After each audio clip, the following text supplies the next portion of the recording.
Hey guys, Austin with Rock Solid Horsemanship. I want to talk about connecting your hands and your feet to your horse's feet. Now, what do I mean by that? I mean, I'm going to ask this horse to back up, and as soon as she moves her feet, I'm going to let go. If she leans back, I'm not going to let go. If she does anything other than move her feet, I'm not going to let go. So I'm going to lean back with my body, pull with my fingers. I'm going to see how she brought her head, and then with her feet is when I'm going to let go. So some people are going to let go when the horse gives their head, but I encourage you to only let up when they move their feet, because that's really what we want. Okay? Now, same thing if I'm trying to get this horse to side pass. If she starts moving around but she doesn't take a step, I don't let off. Let off. Let off. Let off. Let off. Now, that's different than when we're just asking our horse to bend at the pole like so.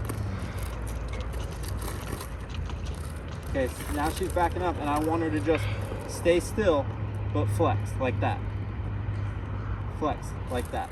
But when you're teaching to back up or side pass or disengaging or moving that front end around like that, that's a great exercise to work on. When you're standing still, just get your horse to move their front end, but you want to make sure, and it's the difference in a second, but you want to make sure that you let up when they move their feet, not start to lean. Okay, now when you're just starting and the horse doesn't know what you're asking, that's different. And you know, some people might think, well, how do you know when to do that? How do I know when to let up when they move their feet, or how do I know when to let up when they're just intending? And that's the difference in leadership, is being able to make that decision.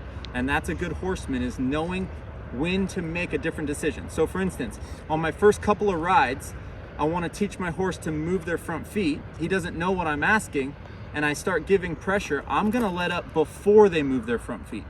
And then again, as these horses progress, we need to start asking more and more of them.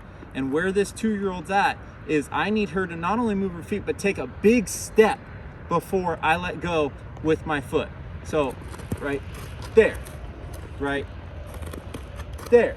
And that's going to teach her to take that big step, which is going to build up to a nice turnaround and a nice spin. So keep that in mind. There are different levels to these horses and the horse you might have, but a great horseman is also a good leader, and part of leadership is knowing that decision-making process and where your horse is at. So keep this in mind. Hopefully this helps someone out there, and we'll see you on the next one.